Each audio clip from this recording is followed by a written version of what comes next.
Hello students, here we are going to study about some basic concept of fraction and decimal. So let's start it.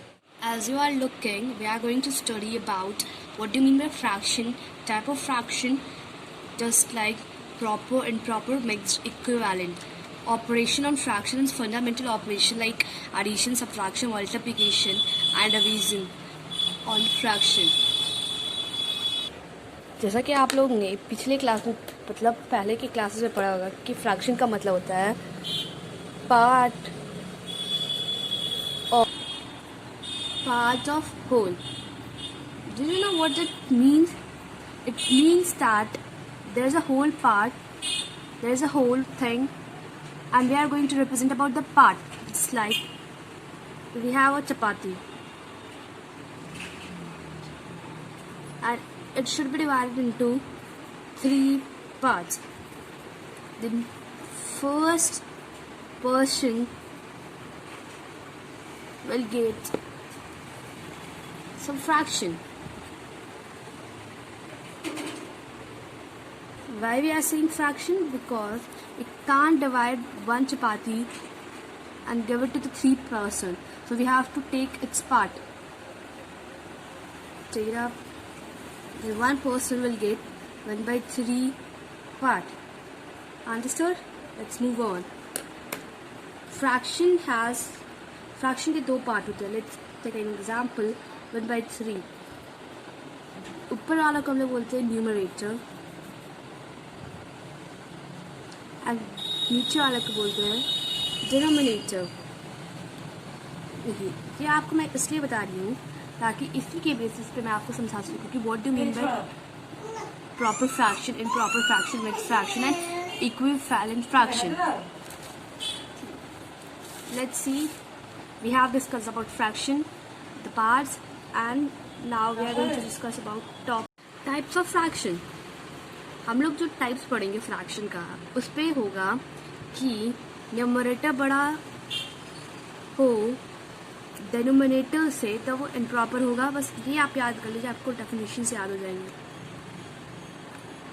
और जब denominator बड़ा होगा numerator से तो ये होगा प्रॉपर फ्रैक्शन.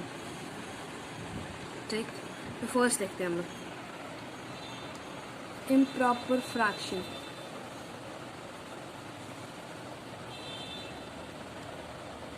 इसकी बुकिश डेफिनेशन है represent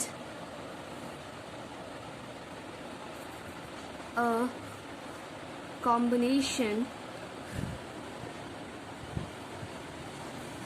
of whole and a proper fraction.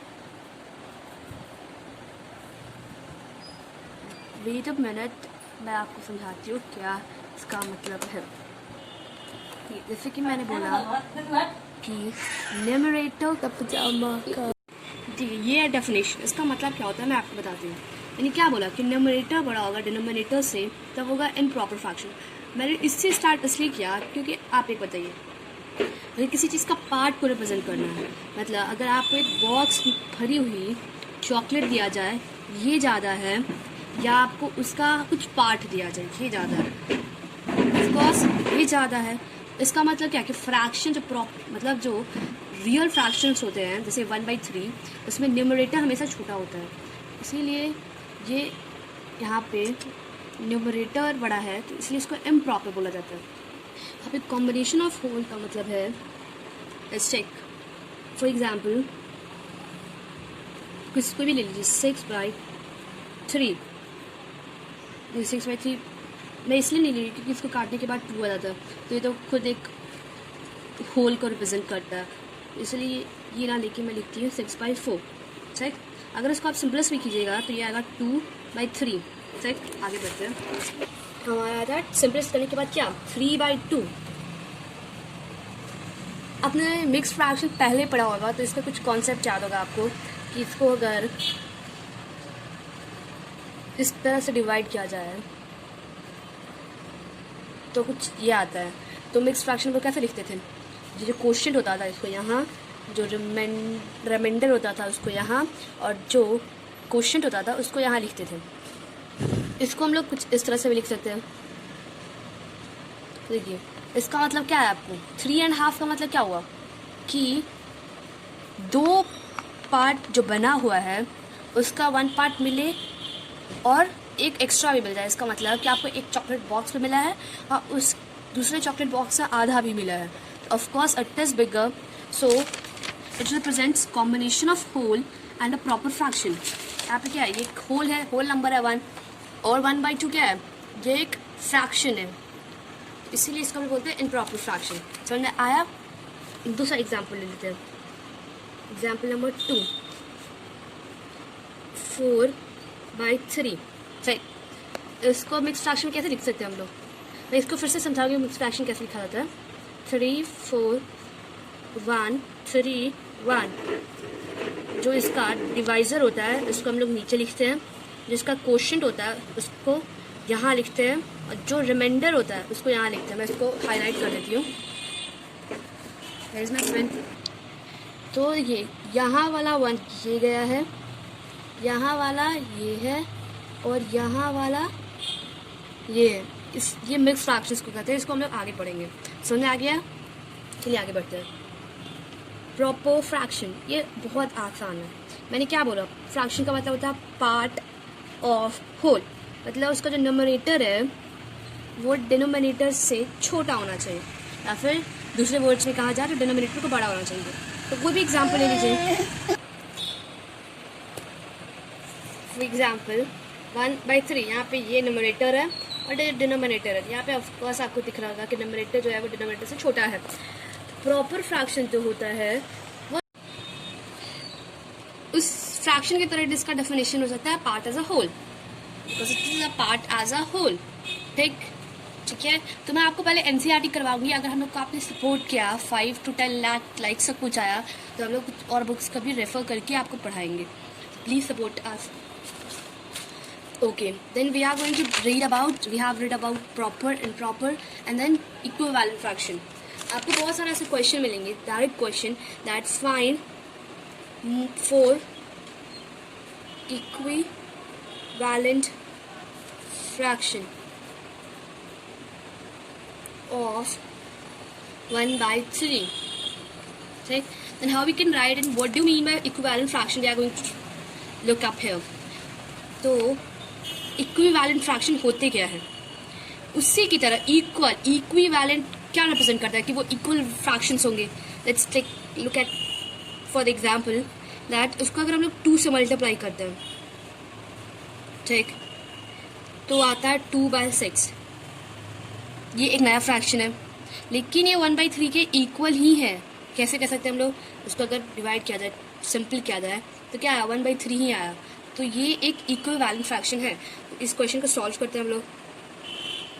1/3 को अगर 1/3 को 3/3 से मल्टीप्लाई कर दें, ऊपर भी कॉमन मल्टीप्लाई करते हैं, ऊपर और नीचे कॉमन मल्टीप्लाई करते हैं, ताकि अगर हम लोग डिवाइड करें तो हम लोग को ईजिली इक्विवेलेंट फ्रैक्शन मिल जाए।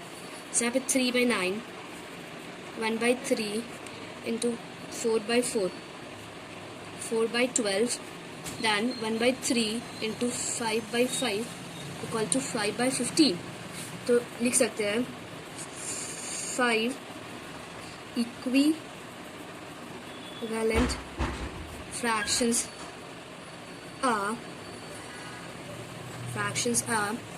पहला था 2/6, 3/9, 4/12, 5/15, check it up, and 6/18। सबको कम्प्लीटली सॉल्व कीजिएगा तो आपको 1/3 ही मिलेगा। इक्विवेलेंट फ्रैक्शन का मतलब उन्हीं का तरह इक्विवेलेंट फ्रैक्शन समझ में आ गया। तो हमारा लास्ट बचता है टाइप मिक्स्ड फ्रैक्शन।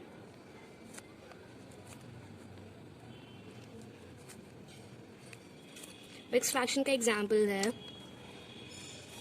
1/3। ठीक है, तो यहाँ पे इसका क्या मतलब होता है मैं आपको सबको समझाऊंगी।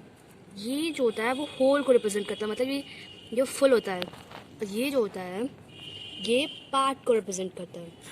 ठीक है, क्वेश्चन आता है convert fractions into mixed fraction. For example 8/5. ठीक, तो मैंने आपको समझाया था ऊपर, फिर से समझा देती हूँ कैसे इसको कन्वर्ट किया जाता है. For converting we have to divide numerator with denominator. तो हम लोग को 5 को डिवाइजर बनाना है, 8 को डिविडेंड, और जो क्वोशिएंट आएगा मैं आके आपको समझाती. देखिए कितने से डिवाइड होगा, 1, 5, 3. ठीक है, तो ये आपका क्या है, डिवाइजर, ये आपका क्या है, डिविडेंड, ये आपका क्वोशिएंट, ये आपका रिमाइंडर.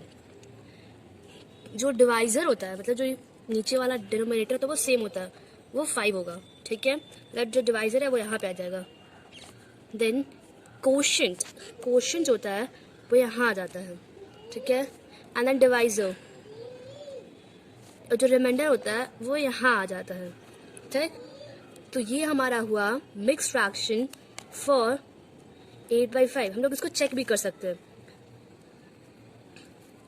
इसमें रूल होता है कि 1 into 3/5, जो होल होता है उसको हम लोग उससे मल्टीप्लाई कर देते हैं और इसको इससे ऐड कर देते हैं. मतलब कि 5 into 1, मिक्स फ्रैक्शन हमारा क्या आया, 1 होल, इसको पढ़ते हैं 1 होल 3/5, 1 होल 3/5, या फिर 3/3 पार्ट ऑफ 5. आप ऐसे ही पढ़ सकते हैं. इसका मतलब होता है कि इसको इससे मल्टीप्लाई करते हैं और फिर जो मल्टीप्लाई करने के बाद आता है उसको इससे डिवाइड करते हैं. इसका अगर आपको लॉजिक समझना है तो आप इस वीडियो को 5 लाख लाइक तक पहुंचा दें, तो मैं आपको इसका लॉजिक समझा दूंगी कि कैसे होता है. इन 5 into 1 plus 3, तो हो जाएगा 5 plus 3 is equal to 8/5. Did you get the same answer? Yes. Then we have done. And we have done for today. हम लोग कल से कंटिन्यू करेंगे एक्सरसाइज 2.1 ऑफ NCERT. इसको प्लीज़ लाइक कीजिएगा और हम लोग को सपोर्ट कीजिएगा. धन्यवाद.